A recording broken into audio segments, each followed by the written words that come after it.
মৌলবাদী আর সাম্প্রদায়িক এই দুটি শব্দ আমরা প্রায় এক করে দেখি, কিন্তু পার্থক্য আছে। মৌলবাদী ধর্মকে আক্ষরিকভাবে মানে আর সাম্প্রদায়িক ধর্মকে ব্যবহার করে ক্ষমতার জন্য। দেশভাগের ক্ষেত্রে মৌলবাদ ছিল পটভূমি, কিন্তু সাম্প্রদায়িক রাজনীতি ছিল মূল চালিকা শক্তি। মৌলবাদী ধর্মকে কঠোরভাবে মানে আর সাম্প্রদায়িক ধর্মকে ব্যবহার করে, অথবা মৌলবাদ বিশ্বাসের সংকীর্ণতা, সাম্প্রদায়িকতা ক্ষমতার রাজনীতি। 1947 সাল ভারতীয় উপমহাদেশের ইতিহাসে এক গভীর বেদনাবিধুর অধ্যায়। একটি মানচিত্রের দাগ টেনে জন্ম নিল দুটি রাষ্ট্র, ভারত ও পাকিস্তান। তাও পাকিস্তান ছিল 2500 কিলোমিটার দূরে অবস্থিত দুটি ভূখণ্ডকে নিয়ে পাকিস্তান রাষ্ট্র তৈরি হয়। কিন্তু প্রশ্ন হলো, এই দেশভাগ কি হঠাৎ ঘটেছিল, নাকি এর পেছনে ছিল দীর্ঘদিনের রাজনৈতিক চক্রান্ত, সাম্প্রদায়িক উস্কানি ও মৌলবাদী চিন্তার বিস্তার? আমরা আজকে দেখব এই সাম্প্রদায়িকতা এবং মৌলবাদী চর্চা সেই 1947 থেকে শুরু করে আজ পর্যন্ত বাংলাদেশে কিভাবে রাজনীতিকে প্রভাবিত করছে। বিস্তারিত বর্ণনার আগে আমরা আরেকটু ভালো করে মৌলবাদী বনাম সাম্প্রদায়িক এর পার্থক্যগুলো ভালো করে দেখে নেই। মূল ধারণাগত দিক থেকে মৌলবাদী হচ্ছে ধর্মের মূল গ্রন্থ এবং আচারকে আক্ষরিক এবং অপরিবর্তনীয় বলে মানা হয়। অন্যদিকে সাম্প্রদায়িক ধারণায় ধর্মীয় পরিচয়কে রাজনৈতিক এবং সামাজিক স্বার্থে ব্যবহার করাই হচ্ছে সাম্প্রদায়িকতা। মূল লক্ষ্যের মধ্যে ধর্মকে বিশুদ্ধ অবস্থায় ফিরিয়ে নেওয়া হচ্ছে মৌলবাদীদের কাজ। অন্যদিকে নিজ সম্প্রদায়ের রাজনৈতিক কিংবা সামাজিক আধিপত্য নিশ্চিত করাই হচ্ছে সাম্প্রদায়িকতার কাজ। ধর্মীয় দৃষ্টিভঙ্গি থেকে ধর্মই চূড়ান্ত সত্য এবং নিয়ম, যা মৌলবাদীরা বিশ্বাস করেন। অন্যদিকে সাম্প্রদায়িক প্রথায় ধর্ম একটি হাতিয়ার বা পরিচয় চিহ্ন। মৌলবাদী প্রাথমিকভাবে ধর্মকেন্দ্রিক, রাজনীতি পরে যুক্ত হয়। অন্যদিকে সাম্প্রদায়িকতায় রাজনীতি কেন্দ্রিক, ধর্মকে ব্যবহার করা হয়। মৌলবাদী প্রথায় সহিংসতা থাকতে পারে, তবে সব মৌলবাদী সহিংস নয়। অন্যদিকে সাম্প্রদায়িকতায় সহিংসতা প্রায়ই রাজনৈতিক কৌশল হিসেবে ব্যবহৃত হয়ে থাকে। মৌলবাদীরা অন্য ধর্মকে ভুল বা পথভ্রষ্ট মনে করে, আর সাম্প্রদায়িকরা অন্য সম্প্রদায়কে প্রতিদ্বন্দ্বী বা শত্রু হিসাবে দেখে। মৌলবাদীরা ধর্মীয় সংস্কার বা প্রতিক্রিয়াশীল আন্দোলনে দেখা যায়। অন্যদিকে সাম্প্রদায়িকরা দাঙ্গা, দেশভাগ, গণহিংসায় প্রত্যক্ষ ভূমিকা রাখে। আসলে কি সব মৌলবাদী কি ক্ষতিকর? না, সব মৌলবাদী সহিংস বা সাম্প্রদায়িক নয়। তেমনি প্রায় সব সাম্প্রদায়িকতা সামাজিকভাবে ক্ষতিকর। বাংলাদেশের জন্মলগ্ন থেকেই বাংলাদেশ এক মৌলবাদী এবং সাম্প্রদায়িকতার আধার হয়ে আছে। এখানে মৌলবাদী বলতে কোনো ধর্মের অনুসারীকে বলা হচ্ছে, কিন্তু সেই ধর্মটাও যদি সত্যিকার অর্থে ধর্মীয় চেতনায় যদি বাস্তবায়ন করা হয় বা চর্চা করা হয়, তাহলে কোনো সমস্যা নেই। কিন্তু সাম্প্রদায়িকতা, বাংলাদেশে এই সাম্প্রদায়িকতা যেমন হতে পারে পরিবার কেন্দ্রিক, তেমনি হতে পারে রাজনৈতিক দল কেন্দ্রিক, কিংবা ধর্মকেন্দ্রিক, কিংবা আচার কেন্দ্রিক, কিংবা অবস্থানগত কিংবা ডেমোগ্রাফিক্যাল অবস্থানের উপর নির্ভর করে হতে পারে। আমরা যারা বাংলাদেশে বাস করি, সেখানে হিন্দু, মুসলমান, বৌদ্ধ, খ্রিস্টান কিংবা আমাদের পাহাড়ি উপজাতীয়রা কিংবা সংখ্যালঘু সম্প্রদায়ও আছেন। আমরা একে অপরকে এমনভাবে সাম্প্রদায়িকতার বেড়া জলে আটকে রেখেছি, তাতে করে বাংলাদেশের জন্য বিষ বাষ্প হয়ে দাঁড়িয়েছে এই সাম্প্রদায়িকতা এবং মৌলবাদী প্রথা। আমরা সবাই নির্বাচন আসলে মাথায় টুপি পরা শুরু করি, আমরা একটা লেবাস নিয়ে নেই। আমরা আমাদের হলফনামায় মিথ্যে কথা বলি, আমাদের আয় রোজগার আমরা দেখাই 1 লাখ টাকা, 1.5 লাখ টাকা, 2 লাখ টাকা, কিন্তু 10 কোটি, 20 কোটি, 50 কোটি, 100 কোটি টাকার গাড়িতে আমরা চলি, 200 কোটি টাকার বাড়িতে থাকি। আমরা 20 লাখ, 25 লাখ, 50 লাখ টাকা বাসা ভাড়া দিয়ে থাকি।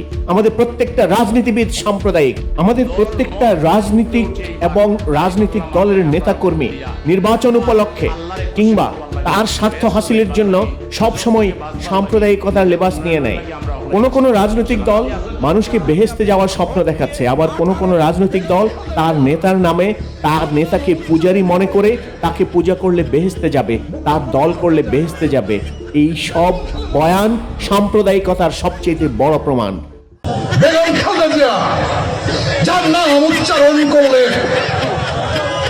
মুখটা পবিত্র হয়ে যায়, বেগম খালেদা জিয়া। শহীদ রাষ্ট্রপতি জিয়াউর রহমানের নাম নিলে প্রতিদিন ব্যস্ত নিশ্চিত আমি বিশ্বাস করি। কারণ আপনি একটা ভোট দিয়ে 18 কোটি মানুষের নামাজে সওয়াব।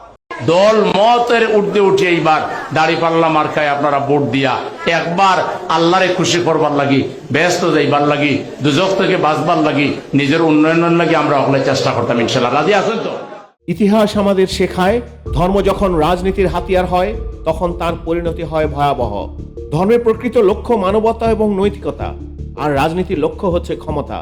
এই দুইয়ের মিশ্রণ থেকেই জন্ম নেয় সাম্প্রদায়িক মৌলবাদ। যখন ধর্মকে ব্যবহার করা হয় ভোটের রাজনীতিতে, ক্ষমতার বৈধতা তৈরিতে, আমরা বনাম তারা বিভাজনে, তখন সমাজ ভেঙে পড়ে। এবং ঠিকই সেই ভাঙা গড়ার মধ্য দিয়ে বাংলাদেশের 54 বছর কেটে গেছে এই সাম্প্রদায়িকতার বেড়া জালে পড়ে। ব্রিটিশ শাসন এবং ডিভাইড অ্যান্ড রুল নীতি অনুযায়ী এই শাসনের মূল কৌশল ছিল ভাগ করে শাসন করা, অর্থাৎ হিন্দু মুসলমান বিরোধকে ইচ্ছাকৃতভাবে উস্কে দেওয়া হয়।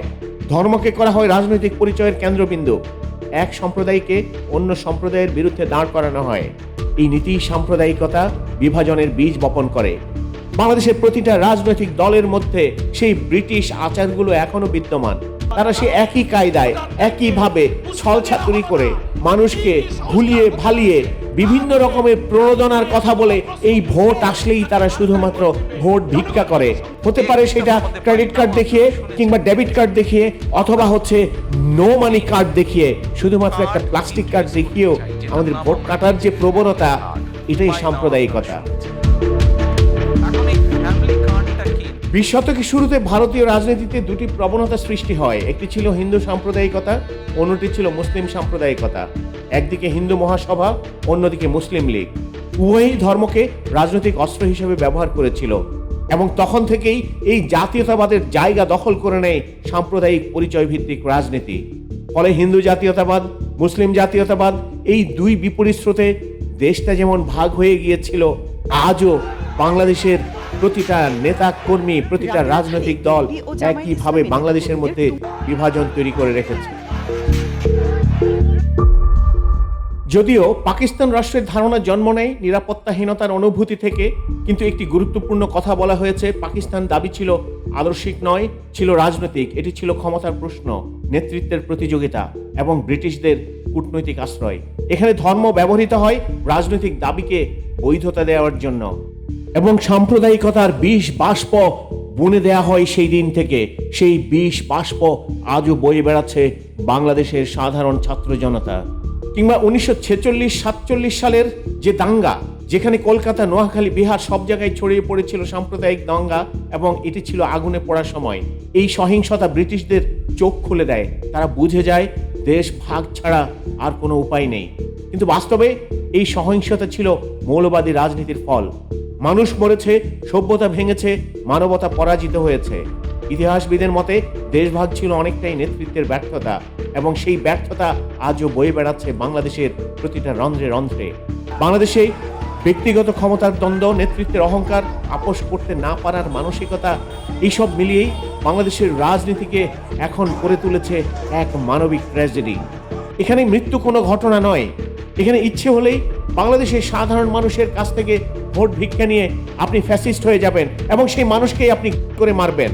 কোনো বাধা নেই। এটাই সাম্প্রদায়িকতা। সুতরাং বাংলাদেশের রাজনীতি যেন এক মানবিক ট্র্যাজেডি।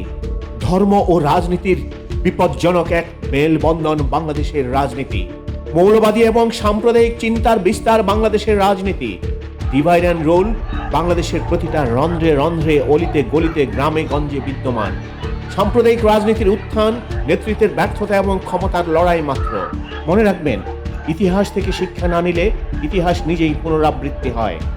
আজকের দিনই শুধু দিন নয়, সামনের সবগুলো দিন, সবগুলো বছর, সবগুলো যুগ, সবগুলো শতাব্দী ঘুরে ঘুরে বাংলাদেশের সাধারণ ছাত্র জনতা শ্রম দিয়ে, রক্ত দিয়ে, জান দিয়ে, দেহ দিয়ে, অঙ্গ দিয়ে প্রমাণ করবে এখানে স্বৈরাচারের জায়গা হবে না, এখানে সাম্প্রদায়িকতার জায়গা হবে না, এখানে মৌলবাদের জায়গা হবে না।